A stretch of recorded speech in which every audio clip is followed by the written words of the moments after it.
Good morning, students. Welcome back to your English class. Today I'll be starting a new chapter, The Last Leaf, written by O. Henry. So, let's start with the story. Sue and John C., two young artists, shared a small flat. The flat was on the third story of an old house. John C. fell very seriously ill in November.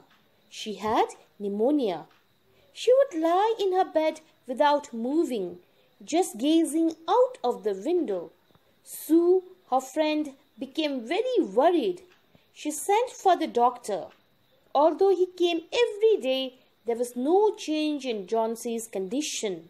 One day, the doctor took Sue aside and asked her, "Is anything worrying John C?" "No, but why do you ask?" John C., it seems, has made up her mind that she is not going to get well. If she doesn't want to live, medicines will not help her. Sue tried her best to make John C. take an interest in things around her. She talked about clothes and fashions, but John C. did not respond. John C. continued to lie still on her bed. Sue brought her drawing board into John C.'s room and started painting. Suddenly, Sue heard John C. whisper something. She quickly rushed to the bed and heard John C. counting backwards. She was looking out of the window and was saying, 12. After some time, she whispered, 11, 10, 9, 8, 7. Sue anxiously looked out of the window. She saw an old ivy creeper climbing halfway up the brick wall opposite their window. In the strong wind outside, the creeper was shedding its leaves. "What is it, dear?" 6. They are falling faster now. 3 days ago, there were almost 100 leaves. There are only 5 left now. It is autumn and the leaves will fall. When the last leaf falls, I will die. I have known this for the last 3 days. Oh, that's nonsense. What have old ivy leaves to do with you getting well? The doctor is confident that you will get better. John C. did not say anything. She went and brought her a bowl of soup. I don't want any soup. I'm not hungry. Now there are only 4 leaves left. I want to see the last one fall before it gets dark. Then I'll sleep forever. Sue sat on John C.'s bed, kissed her. You are not going to die. I can't draw the curtain for I need the light.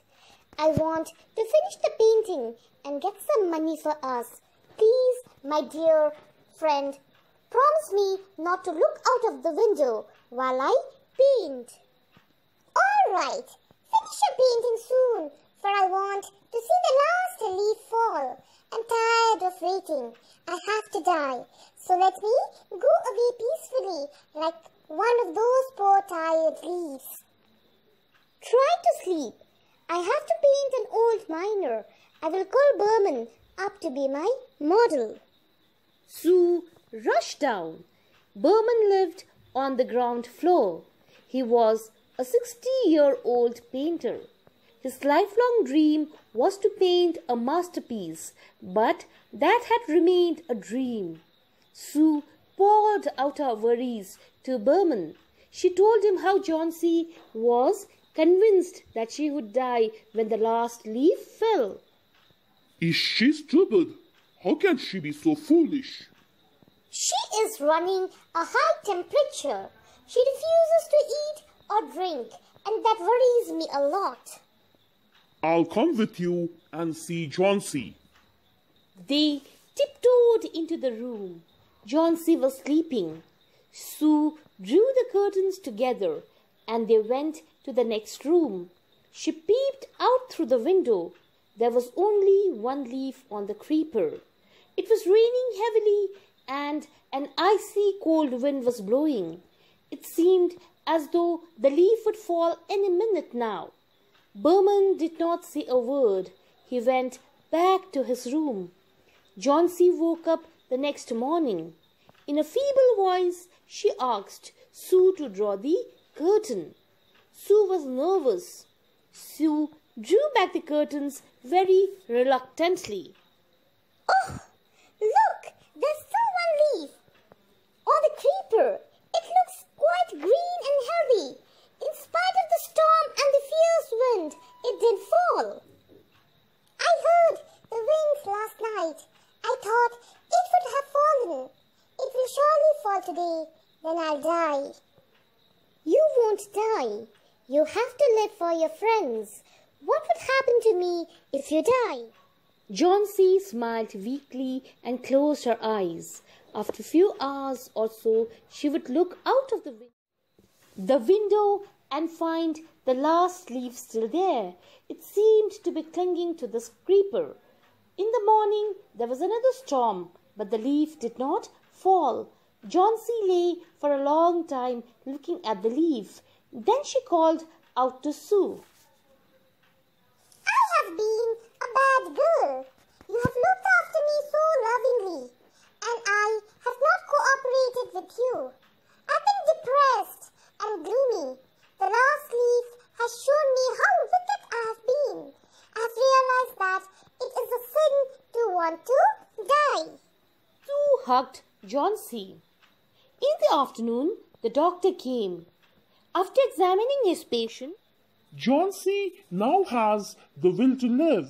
I'm confident she'll recover soon.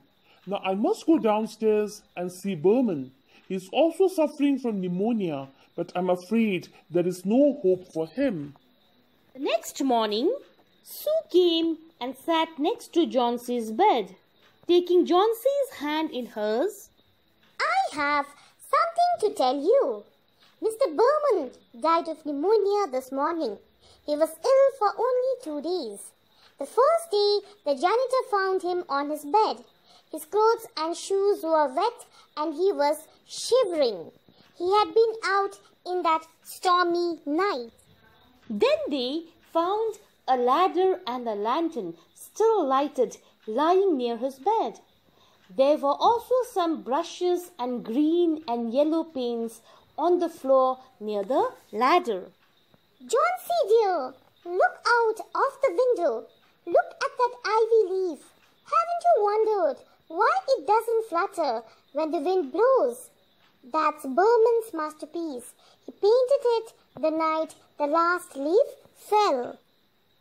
So students, the moral of the story is our positive thoughts work as a remedy for our illness. On the contrary, our negative thoughts make us depressed and dejected, which makes our illness more serious. I hope you all must have enjoyed the story. Stay home, stay safe.